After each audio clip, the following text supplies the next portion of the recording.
Your daughter is a danger to herself and others. Those were the words my brother Marcus said to my parents while I stood frozen in the hallway, listening through the crack in the study door.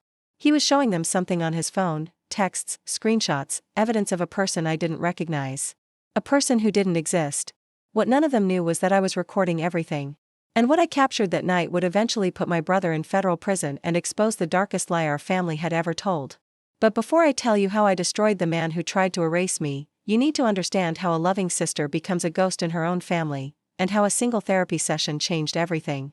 My name is Vivian Hartley, and for 34 years, I believed I was the problem. Growing up in Westchester County, New York, my family looked perfect from the outside. My father, William Hartley, was a retired investment banker who had built a small fortune in commercial real estate. My mother, Eleanor, was the kind of woman who color-coordinated her holiday decorations and never let anyone see her without lipstick. And then there was Marcus, my older brother by 3 years, the golden child who could do no wrong. I was the quiet one. The anxious one. The daughter who needed extra support. When I was 12, I had my first panic attack during a school presentation.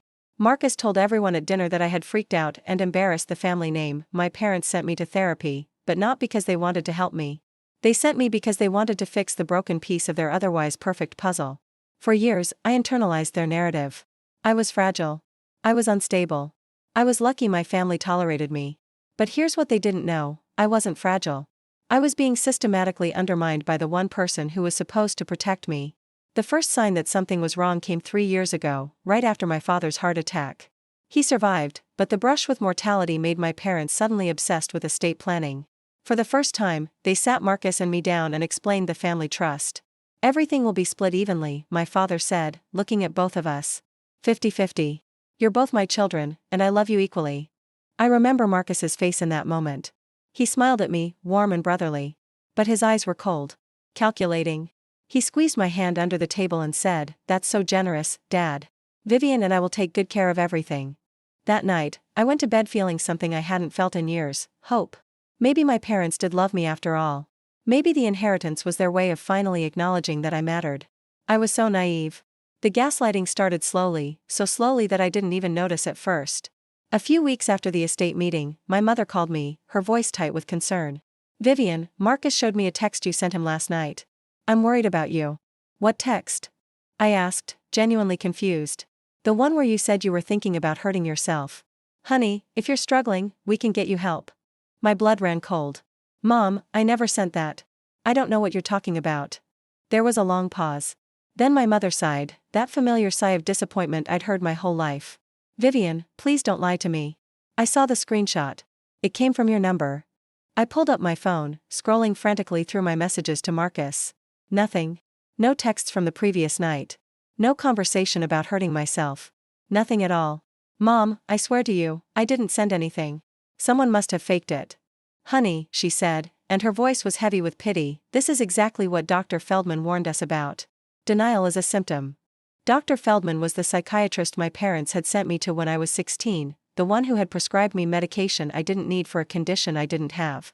I hadn't seen him in over a decade, but apparently, my family still treated his decade-old diagnosis like gospel. I hung up the phone shaking. Something was very, very wrong. Over the next 2 years, my reality unraveled piece by piece. Marcus showed my parents emails I never wrote, angry, unhinged messages accusing them of favoritism and threatening to make them pay. He played them voicemails I never left, tearful, rambling recordings where I sobbed about hearing voices and wanting to disappear. He documented incidents that never happened. He told them I had shown up at his office screaming at his secretary. His secretary, a woman I had never met, apparently confirmed the story. He said I had keyed his car in the parking lot of a restaurant where we had dinner. He even produced security footage, grainy and distant, showing a woman in a coat similar to mine scratching the paint with her keys. But it wasn't me. It was never me. Every time I denied it, my parents looked at me with that same expression, pity mixed with exhaustion, like I was a burden they had carried too long. "Vivian," my father said during one particularly brutal family meeting, "we love you, but we can't keep pretending everything is fine. Marcus has shown us the evidence. We've seen it with our own eyes. You need serious help. Dad, I'm telling you, none of this is real. I didn't do any of those things. Someone is setting me up."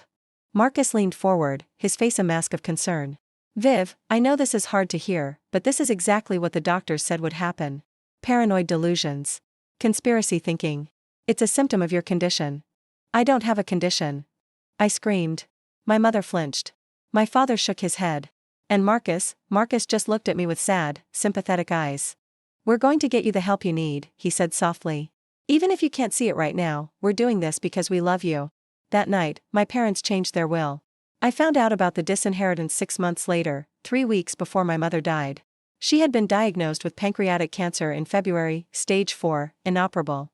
The doctors gave her 2 months, and she used every remaining day to put her affairs in order. One of those affairs, apparently, was ensuring that her unstable daughter wouldn't destroy the family legacy. I visited her in the hospital, hoping that facing mortality might make her see the truth. Instead, she handed me a letter. I want you to understand why we made this decision, she said, her voice weak but clear. Your father and I love you, Vivian. We always have. But we can't in good conscience leave you money that you'll use to hurt yourself. Marcus has agreed to be your conservator. He'll make sure you're taken care of. I opened the letter with trembling hands. It was a summary of the new estate plan. Everything, the properties, the investments, the jewelry, all $8.7 million, would go to Marcus. I would receive a monthly stipend of $2,000, managed by my brother, for as long as I demonstrated stability. I was being written off like a liability. Mom, I whispered, tears streaming down my face, I'm not crazy. I swear to you, I'm not crazy. She reached out and touched my cheek, and for a moment, I saw something flicker in her eyes. Doubt? Regret? But then it was gone. I know you believe that, sweetheart. I know you do. She died 11 days later. And just like that, I lost my mother and my inheritance in the same breath. The grief nearly destroyed me, but it was the injustice that kept me alive. I knew I wasn't insane. I knew I hadn't sent those texts or made those calls or done any of the things Marcus claimed. But I had no way to prove it. Every time I tried to access the evidence my brother had shown my parents, he deflected. The screenshots were on his old phone. The voicemails had been deleted after my parents heard them. The security footage was archived somewhere he couldn't access. Convenient. Always so convenient. I started seeing a new therapist, Dr. Mariana Okonkwo, a forensic psychologist who specialized in family trauma. I didn't tell her about the inheritance at first. I just needed someone to believe me. For 3 months, I sat in her office every Tuesday afternoon and told her everything. The texts. The emails. The voicemails. The security footage. The slow, systematic dismantling of my credibility. Dr. Okonkwo listened without judgment. She asked questions. She took notes. And then, one afternoon, she said 5 words that changed everything: these files have been edited. I stared at her. What? She turned her laptop toward me. On the screen was a zoomed-in image of one of the screenshots Marcus had shown my parents, a text message thread where I had written terrible things about wanting to hurt myself. Look at the metadata, she said, pointing to a string of numbers at the bottom of the image. This screenshot wasn't taken from an iPhone message thread. It was created in photo editing software. The timestamp on the file shows it was made 6 days after the conversation allegedly took place. My heart stopped. How did you get this? I requested copies from your father's estate attorney during the conservatorship evaluation. They were required to provide all evidence used to justify the arrangement. She scrolled to another image. This voicemail? The audio file has been spliced. Someone took recordings of your voice from multiple sources and edited them together. I can hear the cuts. I couldn't breathe. I couldn't think. For 2 years, I had been telling everyone the evidence was fake, and everyone had looked at me like I was delusional. And now I had proof. Dr. Okonkwo didn't just validate my suspicions, she helped me build a case. Over the next 4 months, we assembled a team. A digital forensics expert who could prove the screenshots were fabricated. An audio analyst who could demonstrate the voicemails were edited. A private investigator who discovered that the secretary Marcus claimed I had screamed at was actually his girlfriend Tess' cousin, a woman who had been paid $5,000 to lie. The security footage of me keying his car? The investigator found the original, unedited version. The woman in the coat wasn't me. It was Marcus's girlfriend, wearing a wig and a jacket she bought at the same store where I purchased mine 3 years earlier. They had planned everything. But the most damning evidence came from Marcus himself. My investigator discovered that my brother had been having an affair with a woman named Danielle for nearly 4 years. Danielle, it turned out, had a very expensive lifestyle, a lifestyle Marcus couldn't afford on his own salary. So he had been siphoning money from our parents for years, telling them he needed loans for business ventures that didn't exist. When my parents announced the equal inheritance split, Marcus panicked. If I received my half of the estate, he wouldn't be able to cover his tracks. His debts would be exposed. His affair would be exposed. everything would fall apart. So he decided to eliminate me, not physically, but legally. He would convince my parents I was mentally unfit, have himself named my conservator, and gain control of the entire $8.7 million fortune. It was fraud. It was elder abuse. And it was about to be his undoing. I confronted Marcus at my father's house exactly 1 year after our mother's death. My father was still alive then, though his health was declining. He had been living alone in the Westchester estate, attended by a nurse Marcus had hired, a nurse who, I later discovered, had been instructed to limit my visits and report back everything I said. I didn't call ahead. I didn't warn anyone. I simply drove up to the house on a Sunday morning with Dr. Okonkwo, my attorney, and 2 witnesses. My hands were shaking on the steering wheel, but my mind was crystal clear. For the first time in 2 years, I wasn't the scared little sister anymore. I was a woman with the truth on her side. The security code to the gate hadn't been changed, Marcus's one oversight. The iron gate swung open, and I drove up the familiar winding driveway lined with oak trees my grandfather had planted 60 years ago. Every inch of this property held memories, and Marcus had tried to steal all of it. Marcus was there, of course. He was always there now, hovering over our father like a vulture waiting for the last breath. I could see his BMW parked in the circular driveway, polished and gleaming in the morning sun. The car he had bought with money stolen from our parents. When I walked into the living room, he looked up with that familiar expression of false concern. His face went through 3 emotions in rapid succession: surprise, then fear, then that practiced mask of brotherly worry he had perfected over the years. "Vivian, you can't just show up here unannounced. Dad needs rest. You know how much stress you cause him." He stood up, positioning himself between me and our father, as if I were the threat. "I'm going to have to ask you to leave." I ignored him. I walked straight past him, close enough to smell his expensive cologne, the same scent he'd worn to our mother's funeral, to my father, who was sitting in his wheelchair by the window, looking frail and confused. He had aged 10 years in the 12 months since Mom died. His hands trembled constantly now, and his eyes had that cloudy, uncertain look of a man who had lost his anchor. "Dad," I said, kneeling beside him and taking his hands in mine, "I need you to listen to me. Everything Marcus told you about me was a lie. I can prove it." My father looked at me with rheumy eyes. I could see him trying to process my words, trying to reconcile the daughter in front of him with the monster Marcus had painted. "Vivian, sweetheart, we've been through this." "No, Dad. This time is different. This time I have evidence." Marcus laughed, a sharp, nervous sound. "Dad, don't listen to her. This is exactly what I warned you about. The paranoid delusions, the conspiracy theories." "Marcus," my attorney said, stepping forward, "I'd advise you to remain silent. Anything you say can and will be used against you." The color drained from my brother's face. For the first time, I saw real fear in his eyes. I nodded to Dr. Okonkwo, who opened her laptop and began playing the files. The original screenshots, side by side with Marcus's fabricated versions. The spliced voicemail, with the cuts highlighted by audio software. The security footage showing Marcus's girlfriend, not me, vandalizing the car. The financial records proving Marcus had stolen over $340,000 from my parents over 6 years. My father watched in silence. His face went pale. His hands trembled. And Marcus started to sweat. "This is ridiculous," he said, his voice rising. "Vivian fabricated all of this. She's been planning this for years. This is exactly the kind of paranoid scheme I warned you about." "Marcus," my attorney said calmly, "we've already provided copies of this evidence to the FBI. A forensic team has verified every file. Your digital fingerprints are all over the fabricated documents." The room went silent. My father turned to look at his son, his golden boy, his pride and joy, and I watched something shatter behind his eyes. "Marcus," he whispered. "Tell me this isn't true." Marcus opened his mouth. Closed it. Opened it again. And then he ran. He didn't get far. Federal agents arrested Marcus at JFK Airport 4 hours later. He was trying to board a flight to Costa Rica with $180,000 in cash and a passport under a different name.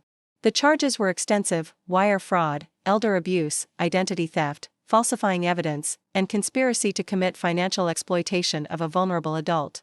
His girlfriend Danielle was arrested 2 days later as a co-conspirator. The trial lasted 3 weeks, and I attended every single day. I sat in the front row of that federal courthouse, watching my brother try to lie his way out of a prison sentence. His defense attorney was expensive, paid for with money Marcus had hidden in offshore accounts, and he threw everything at the wall.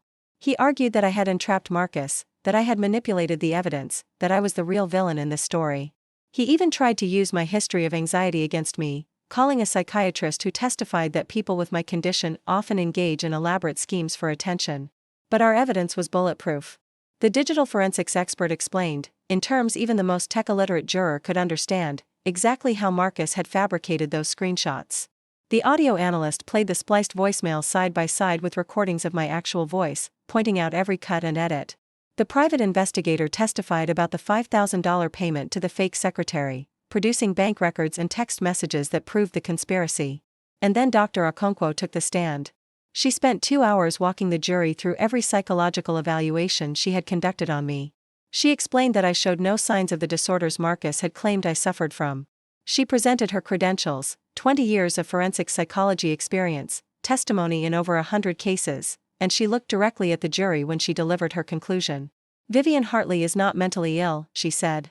She is the victim of a calculated, deliberate campaign of psychological abuse designed to discredit her and steal her inheritance.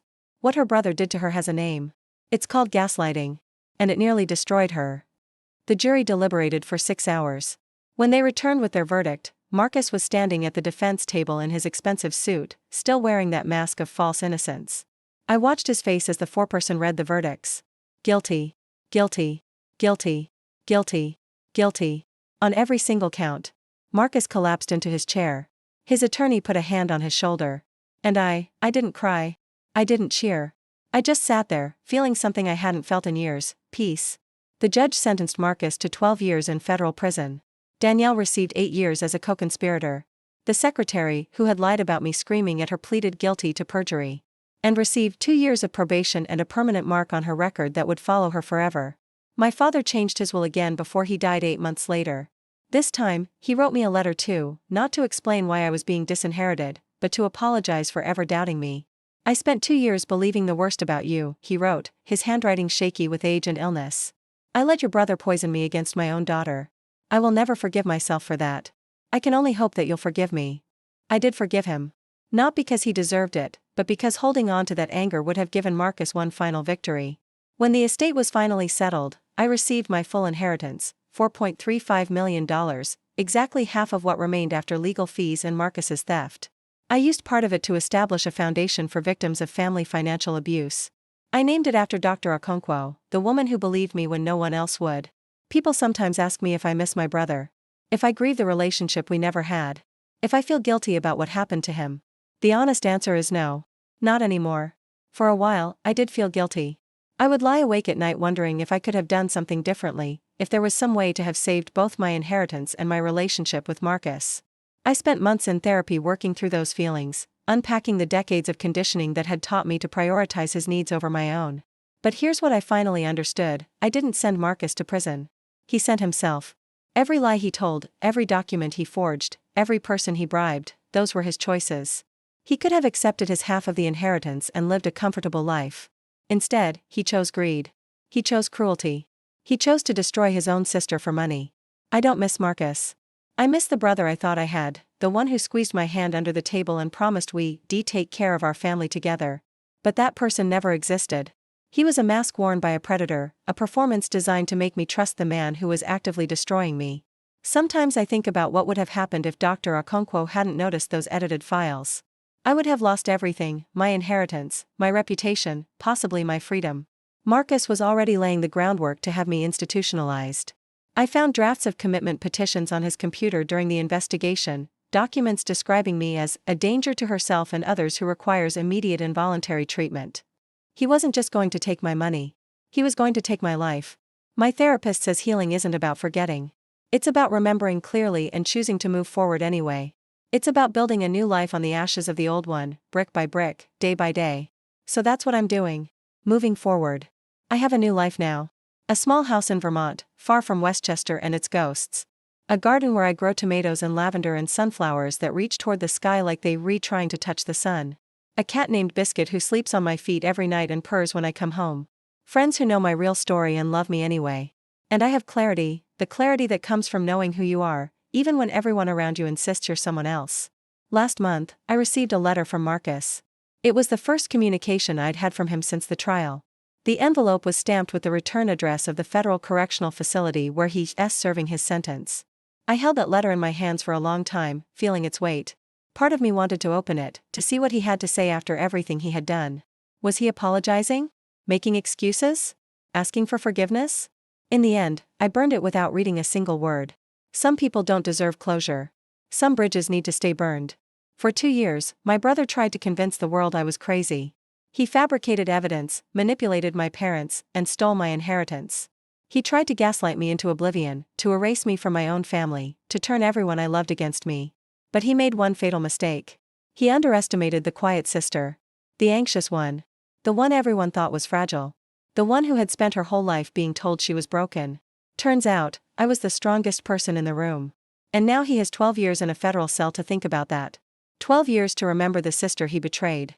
12 years to understand that the person he dismissed as weak and crazy was the one who brought him down. I hope he thinks about it every single day. Because I've stopped thinking about him.